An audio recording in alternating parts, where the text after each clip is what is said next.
1 কোটি টাকা অনায়াসে, 1 বিঘা মাটি যদি 5 বছর আবাদ করেন তো 1 কোটি টাকা অনায়াসে। আচ্ছা আঙ্কেল, কেউ যদি চাকরি না করে ডালিম বাগান লাগাতে চায় কি বলবেন? সুবাহান আল্লাহ, আলহামদুলিল্লাহ, চাকরি করার কোনো প্রয়োজন নেই। নিজের বাপের জমিতে লাগাবে, বাগানে থাকবে, যদি ইচ্ছা করে হয় যে 3 বছরের মধ্যে আমি হজ করবো, তাও করাবে আল্লাহ।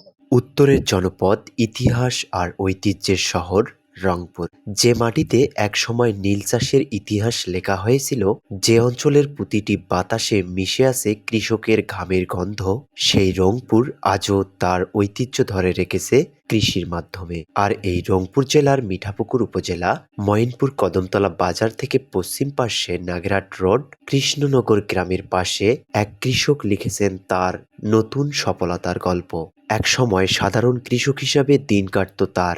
ধান, ভুট্টা কিংবা মৌসুমী ফসল চাষ করেই সংসার চলত তার। কিন্তু মনের ভেতর ছিল বড় কিছু করার স্বপ্ন, এমন কিছু যা তার জীবন নয়, পুরো এলাকার মানুষের জন্য হয়ে উঠবে অনুপ্রেরণা। সেই স্বপ্ন থেকেই শুরু হয় ডালিম চাষ।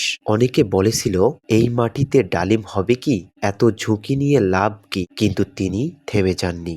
রংপুরের উর্বর মাটি আর নিজের পরিশ্রমকে সঙ্গী করে ছোট পরিসরে ডালিম চাষ শুরু করেন।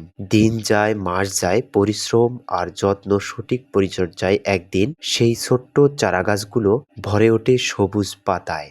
আর তারপর একে একে ফুটে ওঠে লাল রঙের থোকা থোকা ডালিম। আজ তার বাগানে সারি সারি ডালিম গাছ, প্রতিটি গাছ ঝুলছে লাল টকটকে ফল, যেন রংপুরের ঐতিহ্যের রং ছড়িয়ে আছে পুরো বাগানে। যে মানুষ একসময় শুধু নিজের পরিবার নিয়ে ভাবতেন, আজ তিনি এলাকার অনেক তরুণ কৃষকদের অনুপ্রেরণা। তার সফলতার দিকে অনেকেই এখন ডালিম চাষের প্রতি আগ্রহী হচ্ছেন। তিনি শুধু ফল ফলাননি, তিনি ফলিয়েছেন আত্মবিশ্বাস, সাহস আর নতুন সম্ভাবনা।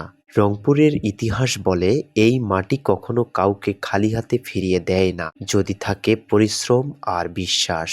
আর মঈনপুর কদমতলায় এই ডালিম চাষি সেই কথাটিকেই আবারও প্রমাণ করে দেখিয়েছেন।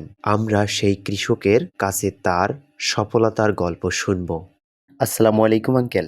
ওয়ালাইকুম আসসালাম ওয়া রাহমাতুল্লাহি ওয়া বারাকাতুহু। আঙ্কেল, আপনি কেমন আছেন? আলহামদুলিল্লাহ। আমরা আপনার ডালিম বাগানটি ঘুরে ঘুরে দেখলাম। আপনার ডালিম বাগানের ডালিম চাষ অনেক ভালো হয়েছে।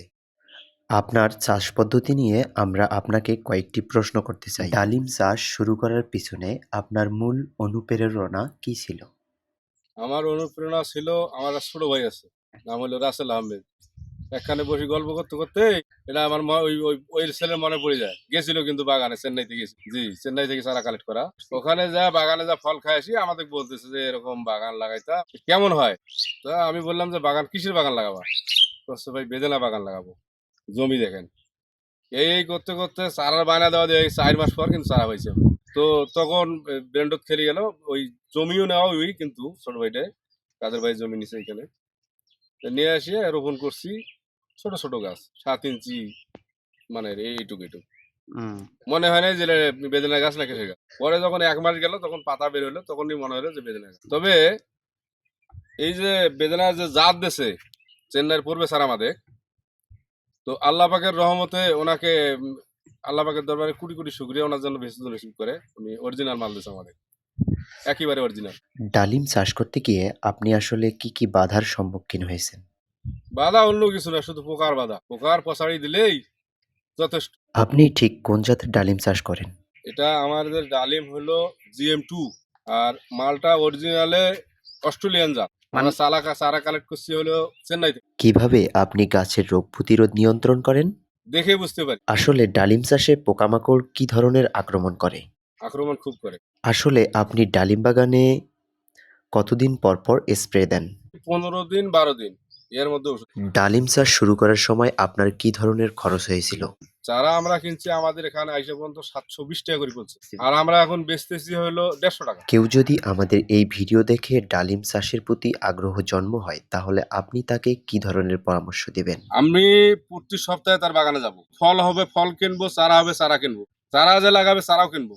এক কথায় এ মাল ইনপুট হবে, বাইরে যাবে। যখন 2 4 10 বিঘা হবে না, তখন দেশের বাইরে ইনপুট হবে। আর ইনপুট হইলেই তো যে মনে করেন যে বাংলাদেশ ডেভেলপ হয়ে গেল। আপনার মতো ছেলের যদি 1 কোটি টাকা থাকে এই মুহূর্তে, তুমি গরিব থাকবে। 1 কোটি টাকা অনায়াসে 1 বিঘা মাটি যদি আপনি 5 বছর আবাদ করেন তো 1 কোটি টাকা অনায়াসে হবে। আচ্ছা আঙ্কেল, কেউ যদি চাকরি না করে ডালিম বাগান লাগাতে চায় কি বলবেন? সুবহানাল্লাহ, আলহামদুলিল্লাহ, চাকরি করার কোনো প্রয়োজন নেই। নিজের বাপের জমিতে লাগাবে, বাগানে থাকবে। যদি ইচ্ছা করে হয় যে 3 বছরের মধ্যে আমি হজ করব, তাও করাবে আল্লাহ পাক। আপনার এই ডালিমগুলো আমরা করেন। অনলাইনে বিক্রয় করতে চাই। আপনারা যারা ভিডিওটি দেখছেন তারা বাংলাদেশের সকল জেলা থেকে আমাদের ডালিম অর্ডার করতে পারেন। আমরা সরাসরি বাগান থেকে পারচেজ করি।